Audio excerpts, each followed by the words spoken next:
Serbia, a landlocked country in southeast Europe which played a fascinating and often overlooked role in the First World War. An important contributor to the Allied war effort who resisted no less than 3 concerted invasion attempts by the Austro-Hungarian Empire. Though ultimately falling to combined German, Austro-Hungarian, and Bulgarian forces, a prolific exodus across the Albanian Alps ensured the army could fight another day. This would eventually help secure a Serbian victory.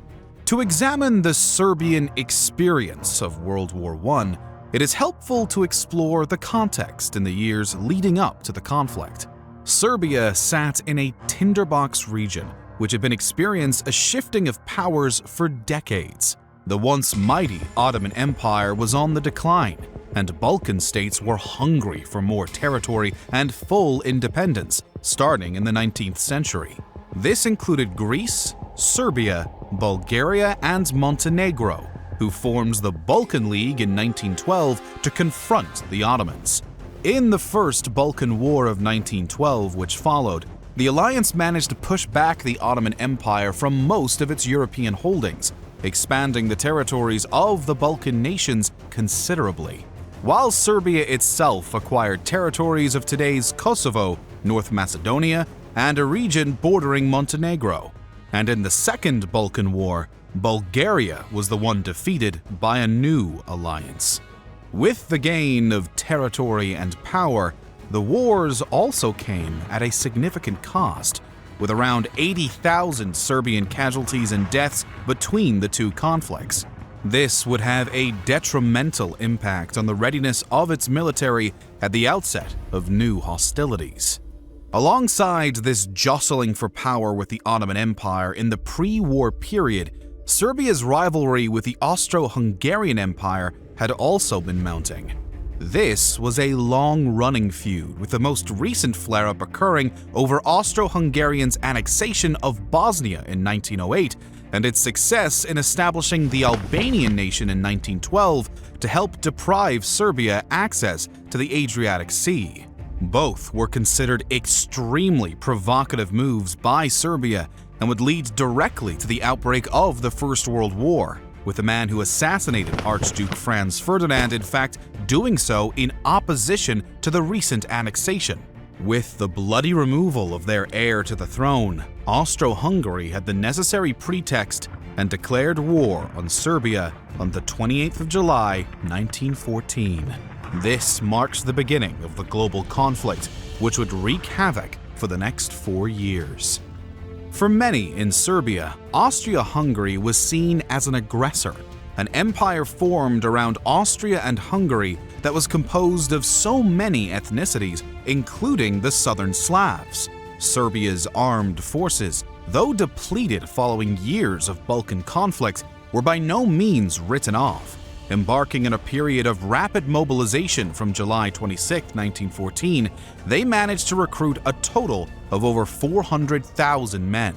This was one of the highest conscription rates of all European forces.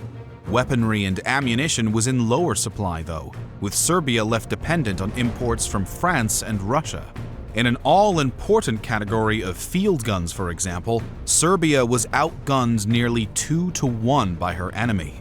The better-equipped Austro-Hungarian force mounted its first invasion attempt on August 12th, attacking with a well-prepared force from the west and north.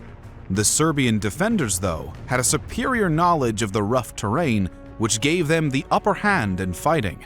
The first campaign culminated at the Battle of Chur. Here, the Serbians met the Austro-Hungarian force at scale around these mountain villages. It involved nearly 400,000 combined troops and resulted in a decisive Serb victory. The Austro-Hungarian forces retreated in disorder, with many drowning attempting to cross the Drina River. The battle was the first Allied victory of the war, and significantly, also witnessed some of the first aircraft use of the conflict. Respite for Serbia following their victory at Chur would be brief though. Austro-Hungarian troops regrouped, and in September, a new invasion attempt began, this time into the west of Serbia, over the River Drina. Initial skirmishes led to a period of stalemate and trench warfare, similar to that on the Western Front. Losses were heavy, at between 30 to 40,000 for each army, and while Serbia had managed to put a stop to the Austro-Hungarian advance, the enemy now had a foothold in Serbian territory. This would lead directly into the third invasion attempt in October 1914, which proved more successful for the invading forces. They pushed deep into Serbian territory and captured Belgrade in early December. However, the Serbian forces mounted a strong counteroffensive and, once again, were able to force the Austro-Hungarian army from the territory. This marked 3 failed invasion attempts and a remarkable period of Serbian resistance, even in the face of inferior arms and supplies. German High Command, however, was not ready to give up on its ambition of removing the Serbian threat, and in doing so, also gaining a pathway of Allied territories towards Constantinople and its Ottoman ally there. So, in October 1915, a combined German and Austro-Hungarian invasion force began incursions from the north and west. Bulgaria also joins the fray against Serbia on October 11th, which made the Serbian position even more difficult, with forces now split across multiple fronts. Finally, in late November, the decision was made by Serbian High Command to withdraw all forces southwest over the Albanian Alps and towards the Adriatic coast. This was a tactical retreat and seen as a way to provide future resistance by preserving remaining manpower rather than surrendering. The march was brutal though, involving hundreds of thousands of Serb soldiers as well as civilians. They were plagued by sub-zero winter conditions, disease, lack of food, as well as aerial bombardment. Nearly 80,000 soldiers and 160,000 civilians would die during the crossing attempt, which became known as the Great Retreat. Despite the death march, nearly 120,000 Serbian troops managed to reach the Albanian coast, securing Allied passage onto Corfu. Up to 110,000 battle-ready Serbian troops were eventually gathered here in Greece to be sent on to the Macedonian front, where the Allies had taken positions in an attempt to push back into the Balkan region. The Serbian element would be critical here in the eventual breaking of the long stalemate at the pivotal Battle of Dobro Pole. Here, in September 1918, Serbian, French, and Greek troops smashed through Bulgarian lines which had remained static since 1915. This allowed for the breakout of Allied forces from their position in Macedonia and laid the groundwork for the surrender of Bulgaria, as well as the eventual liberation of Serbia. It crucially also tied up the Central Powers troops on this Balkan front, which otherwise could have been directed towards Allied offenses on the Western Front. So undoubtedly, action in the Balkans helped smooth the path of the final British, French, and American advance. Serbia suffered devastating losses through the war, the highest in fact of any participant in the conflict. Over 1.2 million military and civilian dead, or 28% of its population. This was a demographic shock which would take generations to recover from. However, its alliance with the Entente and valuable contributions on the Balkan front meant it stood to gain through the peace treaties ending the conflict. This would include territory at the expense of the defeated Austro-Hungarian Empire, which provided Serbia with the increased regional power.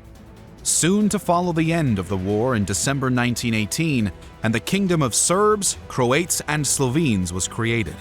This united all these territories and was the pan-Slavic territory Serb nationalists had been longing for since the 19th century. This new kingdom would soon become Yugoslavia and remain as such through a few different variants over the next 60-plus years. A greater Slavic kingdom now existed. It possessed a significant land area, good access to the Adriatic Sea, and the previously persistent threats from the Austro-Hungarians and Ottomans had been removed.